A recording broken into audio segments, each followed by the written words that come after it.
Mesdames, Messieurs, chers amis, la fierté et, disons-le, la grandeur avec lesquelles la France doit renouer passe, c'est l'évidence, par le redressement de son école et de son université. C'est en effet dès les premières années de la scolarité, comme tout au long de celle-ci, que se joue l'avenir individuel des enfants, et c'est ainsi que se construit aussi l'avenir collectif de la nation. Le fait que notre école soit aujourd'hui devenue si profondément inégalitaire, si largement exposée à la violence sociale, qu'elle produise tant d'échecs scolaires et ne garantisse plus l'avenir, quand, et nous devons nous le rappeler, elle était, il y a quelques décennies encore, l'une des meilleures au monde, constitue l'un des révélateurs les plus clairs de ce que la nation, par la faute de ceux qui la gouvernent depuis 40 ans, a renoncé à elle-même, a perdu ses ambitions et n'a plus grande idée de son avenir. Service organique de la République, l'école doit pourtant faire la grandeur et la fierté de la France. Et l'école d'une France fière, c'est une école qui transmet et par laquelle la France se transmet. Toute chose que porte, c'est l'évidence, les engagements rassemblés dans le projet présidentiel de Marine Le Pen.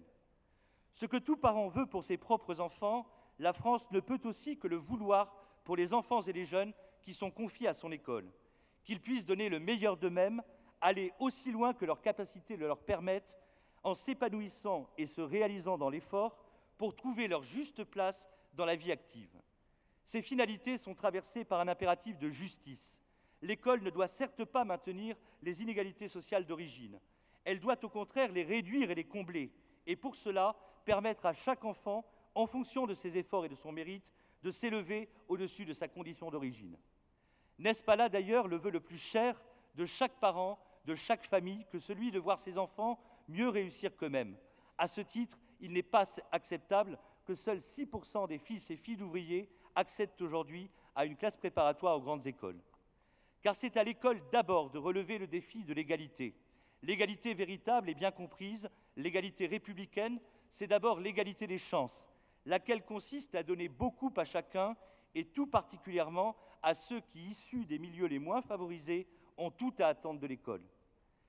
L'égalité républicaine, c'est ensuite l'émulation par l'exigence qui donne le sens de l'effort et permet de s'élever par son mérite en parvenant pour les meilleurs, qui sont aussi les plus méritants, à se distinguer des autres. L'égalité véritable, ce n'est au fond rien d'autre que la méritocratie républicaine, bel et noble principe que nous assumons de porter et d'affirmer. Ce qu'en une formule souvent citée, Paul Langevin désignait comme la sélection des meilleurs par la promotion de tous, voilà très précisément ce qu'il appartient à l'école de la République de réaliser.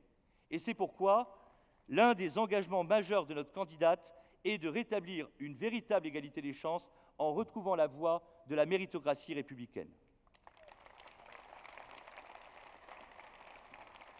Donner beaucoup à chacun au titre de l'égalité des chances, cela consiste d'abord à transmettre sans faillir, à commencer par les fondamentaux.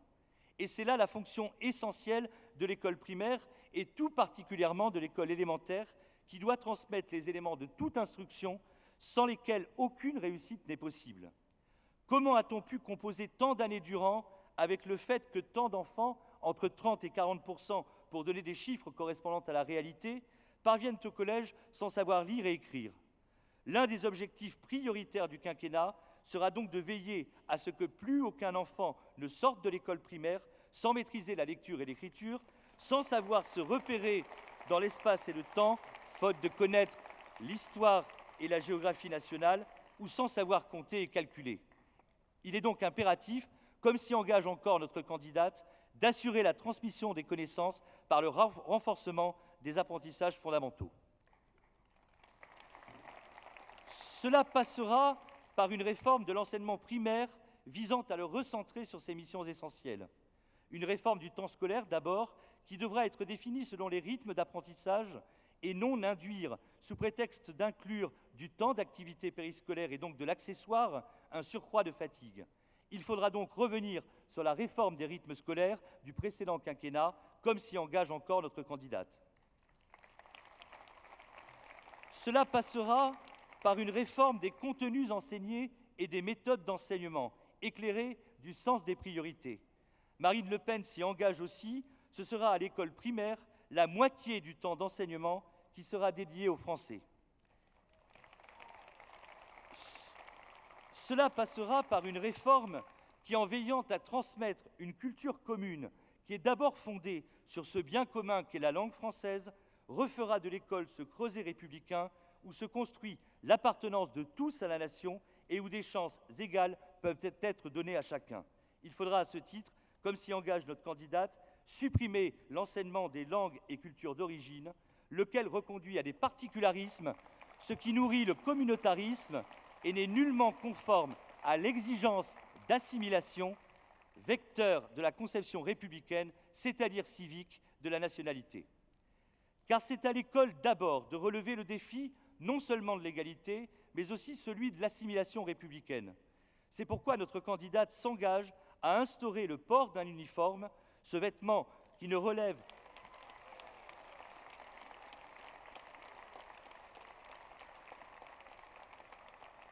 uniforme qui ne relève d'aucun passéisme, mais est au contraire pleinement adapté aux enjeux de notre temps, se justifie à plusieurs titres.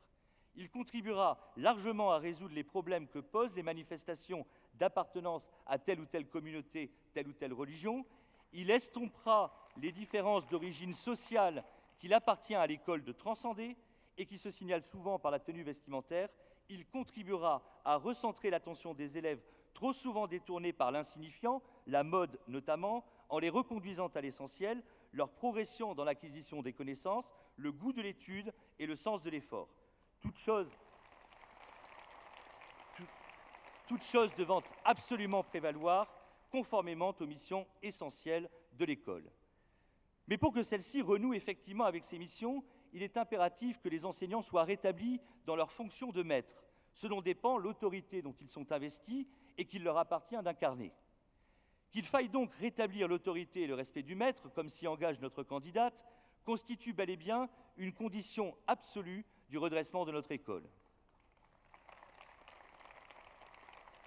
L'autorité, qui doit être distinguée de la sanction, est bien plutôt ce qui inspire naturellement le respect. Et le respect qu'inspire le maître tient d'abord à ses compétences.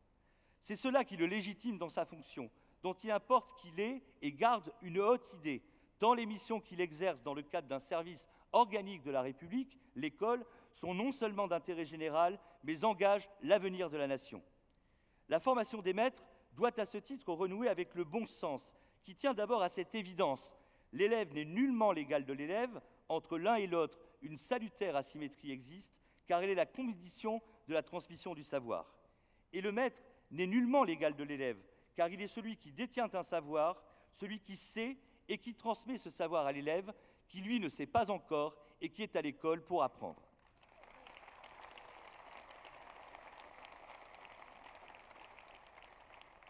Le maître n'est ni un accompagnateur vers le savoir, ni un éducateur.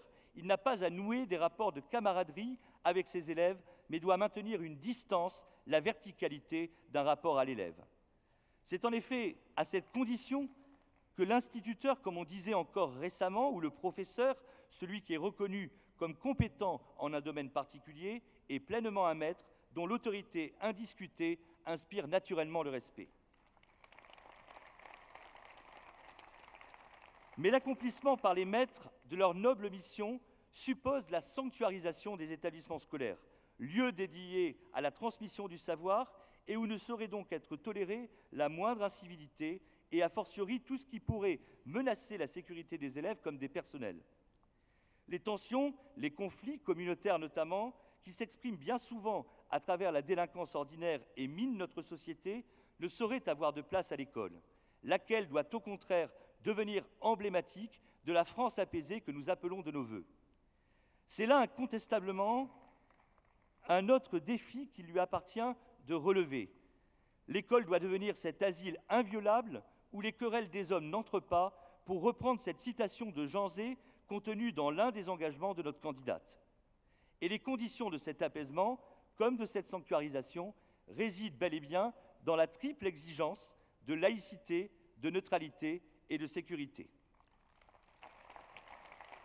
La laïcité doit en effet pleinement prévaloir, ce à quoi le port d'un vêtement uniforme donc contribuera, car elle est un principe d'apaisement et une condition de pacification sociale, quand les manifestations d'appartenance religieuse ou les tentations prosélytes divisent et menacent l'unité de la nation.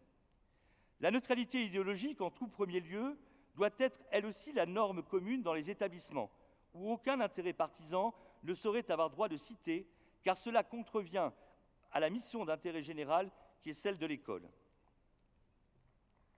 La sécurité, enfin, doit être dans l'enceinte des établissements, comme à leurs abords, strictement garantie, par la mise en place de dispositifs adéquats, par des mesures coercitives lorsque cela est nécessaire, et lorsqu'il y a lieu, par des sanctions effectivement appliquées.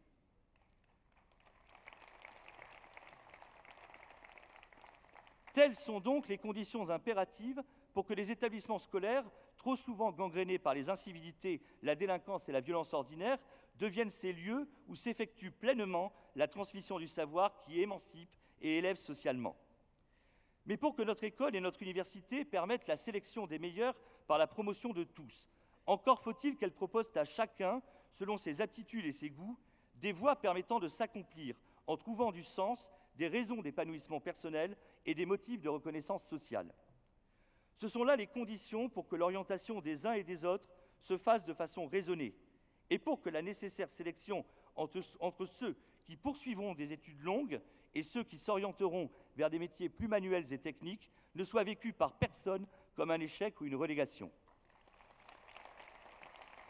L'un des principaux chantiers est ici celui de la revalorisation effective de la voie professionnelle, qui ne doit plus être choisie par défaut. L'impératif est de revaloriser l'apprentissage qui doit faire, et sans nul doute précocement, l'objet d'un choix pleinement volontaire et positif. Cela ne pouvant être le cas qu'à partir du moment où cette filière sera pleinement qualifiante, où les apprentis comme les employeurs y trouveront les uns et les autres leur compte. Ces choses réalistes du fait des débouchés qui incontestablement existent. C'est de surcroît ce que doit viser une volonté politique qui, à juste titre, ne consent pas à la mort progressive de notre artisanat, de nos commerces et de notre industrie. Et c'est justement pourquoi Marine Le Pen s'engage à développer massivement l'alternance par des contrats d'apprentissage et des contrats de professionnalisation dans l'artisanat, le secteur public et privé, et de rendre la formation professionnelle plus efficace, moins opaque et moins coûteuse. De façon plus générale, c'est à une grande réforme du système scolaire et d'enseignement supérieur, le refondant sur la pratique de l'orientation positive et de la sélection juste, qu'il faudra procéder. Lorsqu'aucune sélection n'est opérée, ce qui est singulièrement le cas aujourd'hui au collège et dans certaines filières universitaires, c'est, conséquence inévitable, à la massification, à l'abaissement du niveau et à la dévalorisation des études et des diplômes qu'on assiste. Ainsi faudra-t-il, au cours du quinquennat, procéder à la suppression progressive du collège unique, qui, sous prétexte de faussement démocratiser le collège, a fait triompher la médiocrité et produit un échec scolaire massif.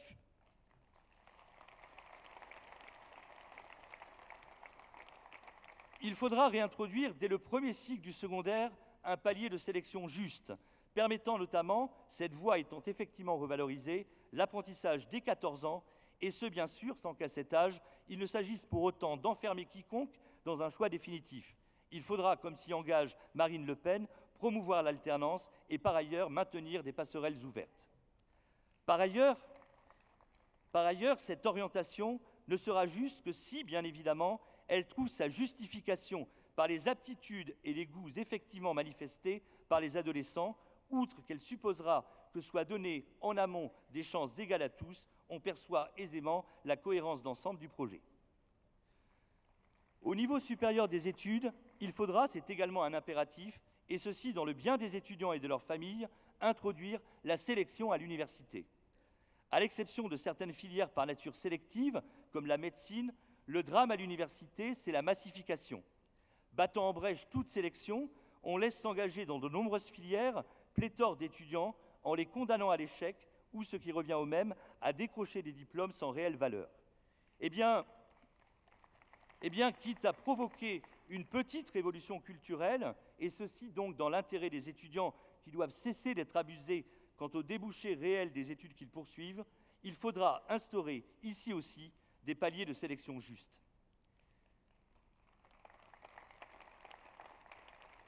C'est pourquoi notre candidate s'engage à passer à l'université d'une sélection par l'échec à une sélection au mérite. Or, rien n'est plus contraire que cette sélection juste Rien n'est plus contraire à cette sélection juste, par les résultats qui manifestent les compétences et le mérite, que le tirage au sort, conséquence absurde de la massification et effet pervers du refus dogmatique de toute sélection. Il s'agira donc de proscrire cette pratique insensée partout où elle existe, comme s'y engage également notre candidate. Et il faudra, au contraire, comme elle s'y engage aussi, revaloriser les bourses au mérite, puisque les plus méritants des étudiants doivent évidemment bénéficier du soutien de l'État pour la poursuite de leurs études.